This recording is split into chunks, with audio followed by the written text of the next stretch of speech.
Assalamualaikum warahmatullahi wabarakatuh.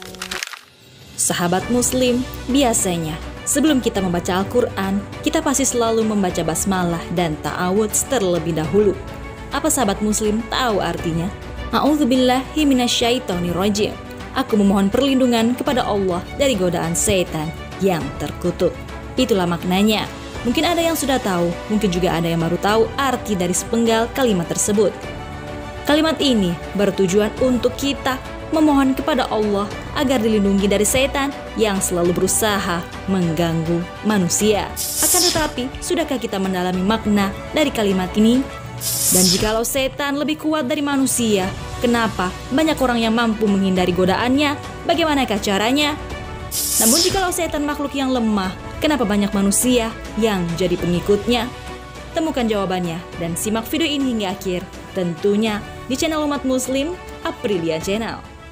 Namun sebelum lanjut, jangan lupa klik like, subscribe, dan lonceng notifikasi untuk terus mendukung channel ini menyiarkan syiar Islam.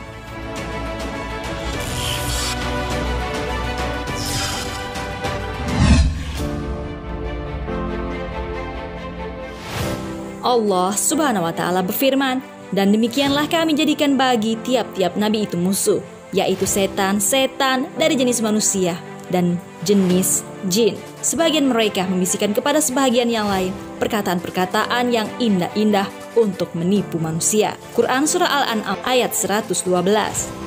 Setan selalu menyertai manusia karena berjalan pada diri manusia melalui darah manusia. Ketika manusia lalai, setan akan menyerang hatinya dan mulai meniupkan was-was untuk menyesatkan banyak manusia.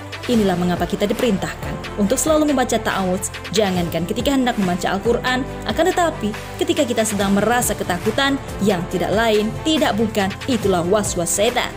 Asal mula permusuhan antara setan dan manusia ini bermula ketika terciptanya nenek moyang kita, Nabi Adam alaihissalam. Kala itu, Allah memerintahkan seluruh penduduk langit untuk bersujud kepada Nabi Adam.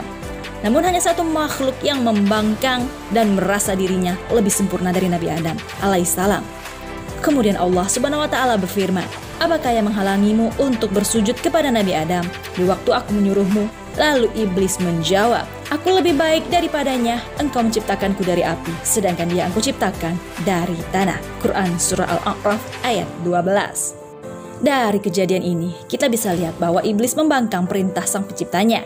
Jikalau ada manusia yang tidak mau mengerjakan sholat, puasa, zakat, dan amalan soleh lainnya, maka dia termasuk membangkang kepada perintah Allah Subhanahu wa Ta'ala, dan tak ada bedanya dia dengan iblis dan setan.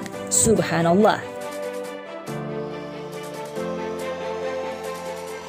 Dalam riwayat lain menceritakan bahwa suatu ketika Nabi Adam alaihissalam masih berupa tanah liat kering seperti tembikar dan terbujur di dekat pintu surga.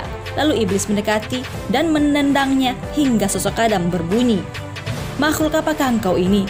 Kalau kamu diberi kekuasaan terhadap diriku, aku akan menentangmu. Kalau aku yang diberi kekuasaan terhadap kamu, pasti aku menindasmu." Demikianlah yang disebutkan dalam riwayat yang dinukil dari Ibnu Abbas radhiyallahu anhuma. Lantas, apakah setan lebih kuat dari manusia atau malah sebaliknya?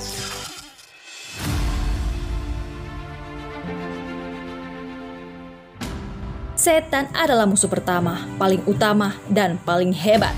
Paling hebat di sini maksudnya bukan karena dia tidak terkalahkan dan selalu menang, melainkan paling hebat makar, kelicikannya, dan usahanya mencelakakan manusia.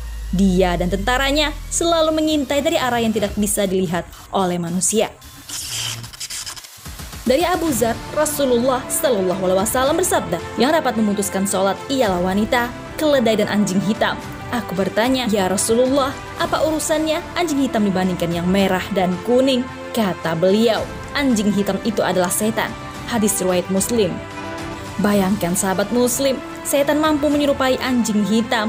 Ini termasuk salah satu kekuatan setan yang begitu gigih untuk menjerumuskan manusia. Dia bisa melihat kita, namun kita tak mampu melihat mereka. Tak hanya itu saja, dia juga bisa mengalihkan manusia menjadi kufur kepada Allah Subhanahu wa Ta'ala hanya dengan bujuk rayunya. Iblis adalah golongan dari jin. Dia memiliki bala tentara yang tak terhitung jumlahnya, bahkan lebih banyak dari jumlah manusia. Pantas saja jikalau manusia banyak yang lalai dan terpengaruh karenanya. Namun, tahukah bahwa sebenarnya setan itu adalah makhluk yang lemah? Allah Subhanahu wa Ta'ala berfirman, sesungguhnya tipu daya setan itu lemah. Quran Surah An-Nisa ayat 76. Sejatinya, setan tidak diberikan kuasa oleh Allah untuk memaksa manusia pada kesesatan. Dia hanya mampu berbisik dan berbisik hingga manusia terperdaya. Makanya kita selalu diperintahkan untuk meminta perlindungan kepada Allah Subhanahu wa Ta'ala. Selain itu, kita harus memiliki iman yang sangat kuat karena setan akan lemah jikalau manusia memiliki keimanan yang kokoh. Sesungguhnya, setan diciptakan hanya untuk menguji besar atau kecilnya iman manusia atas izin Allah Subhanahu wa Ta'ala.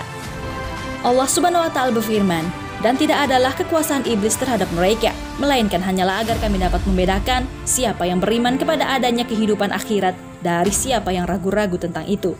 Al-Quran Surah Saba ayat 21. Maknanya, setan tidak punya jalan untuk menguasai orang-orang beriman. Dia hanyalah bisa menguasai orang-orang yang ridho pada kekafiran. Iblis berkata, "Ya Tuhanku, oleh sebab Engkau telah memutuskan bahwa aku sesat, pasti aku akan menjadikan mereka memandang baik perbuatan maksiat di muka bumi. Dan pasti aku akan menyesatkan mereka semuanya, kecuali hamba-hamba Engkau yang ikhlas di antara mereka." Quran Surah Al-Hijr ayat 39 dan 40. Lalu Allah Subhanahu wa Ta'ala berfirman, sesungguhnya hamba-hambaku tidak ada kekuasaan bagimu terhadap mereka, kecuali orang-orang yang mengikut kamu, yaitu orang-orang yang sesat. Al-Quran Surah Al-Hijr ayat 42. Ketahuilah bahwa para pengikut setan hanyalah mengikuti ajakan setan dan itu sesuai dengan hawa nafsu mereka. Allah hanya akan memberi petunjuk untuk orang yang memang mau diberi petunjuk. Untuk itu, jangan berikan celah untuk setan menguasai kita agar dia tetaplah lemah dan berusahalah untuk terus menguasai hawa nafsu kita agar menjadi kuat dengan cara memperbanyak berbuat baik dan mengerjakan amalan soleh. Manusia akan lebih kuat karena imannya dan setan akan menjadi kuat karena lemahnya iman manusia. Wallahu a'lam bishawab. Sahabat muslim, demikianlah penjelasan tentang kelemahan setan dan cara membuatnya menjadi lemah jikalau manusia itu sendiri mau memperkokoh imannya dan selalu memohon perlindungan dari Allah Subhanahu wa Ta'ala. Jangan lupa berbagi informasi dengan cara share video ini, karena barang siapa yang menunjuki kepada kebaikan, maka dia mendapatkan pahala seperti pahala orang yang mengerjakannya. Wassalamualaikum warahmatullahi wabarakatuh.